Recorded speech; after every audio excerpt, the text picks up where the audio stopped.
Top quality और consistent performance के लिए सिर्फ सिल्वर पंप नाम याद रखना। नई दिल्ली स्टेशन भगदड़ पर आरपीएफ की रिपोर्ट सामने आ गई है। स्पेशल ट्रेन का प्लेटफॉर्म बदलने की वजह से दरअसल भगदड़ मची है। प्लेटफॉर्म बदलने की वजह से रात 8:48 पर यह हादसा हुआ। कुंभ स्पेशल ट्रेन का प्लेटफॉर्म बदलने का अनाउंसमेंट पहले हुआ था और फिर हुई ये भगदड़।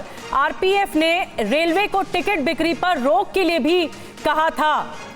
जो धड़ल्ले से टिकट बिक्री हो रही थी, इतनी ज्यादा टिकट बिक्री हो रही थी, एक दिन में 1500 टिकट बिक्री हो रही थी। इसमें अब रिपोर्ट सामने आई है कि असली वजह भगदड़ की क्या है। नई दिल्ली रेलवे स्टेशन पर जो भगदड़ का मामला था, दरअसल प्लेटफॉर्म बदलने की वजह से ये बड़ा हादसा हुआ है जो आरपीएफ की रिपोर्ट में सामने आया है। और प्लेटफॉर्म बदलने की वजह से रात 8:48 पर यह घटना हुई।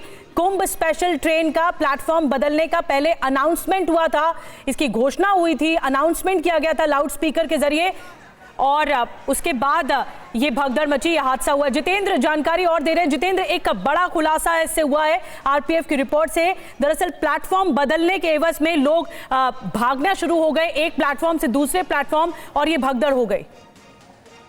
जी बिल्कुल, देखिए 12 से 16 पर के लिए प्लेटफॉर्म बदला गया। बताया गया कि जो प्रयागराज के लिए जाने वाली कुंभ स्पेशल है वो 12 नंबर से अब 16 नंबर पर जाएगी।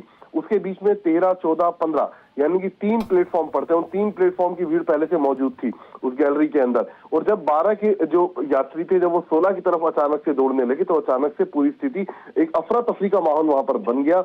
बताया जा रहा है जिस रिपोर्ट के अंदर खुद जो रेलवे के आरपीएफ के इंस्पेक्टर है नई दिल्ली के, उन्होंने लिखा है कि सीढ़ियों पर कुछ यात्रियों के पैर फिसल गए और उसके बाद अचानक से वो यात्री नीचे दबने शुरू हो गए और उसी से पूरी अफरा तफरी मची और उसी से 18 लोगों की जान चली गई है और 30 के करीब लोग घायल हुए। तो फिलहाल ये एक जांच रिपोर्ट है और ये जो शुरुआती रिपोर्ट है ये दरअसल नई दिल्ली रेलवे स्टेशन के जो आरपीएफ के प्रभारी हैं, इंस्पेक्टर हैं, उनके बयानों के आधार पर है। लेकिन अभी भी रेलवे बोर्ड अपनी तरफ से एक टीम गठित कर मामले की तफ्तीश कर रहा है, जिसमें बकायदा वहां लगे जितने सीसीटीवी फुटेज हैं उनकी फुटेज को उनको खंगाला जाएगा, उनको एनालिसिस किया जाएगा। इसके अलावा जो बयान है लोगों के जो चश्मदीद हैं उनके बयानों को एनालिसिस किया जाएगा, पीड़ितों को बयान को एनालिसिस। तो एक विस्तृत रिपोर्ट अभी आनी बाकी है।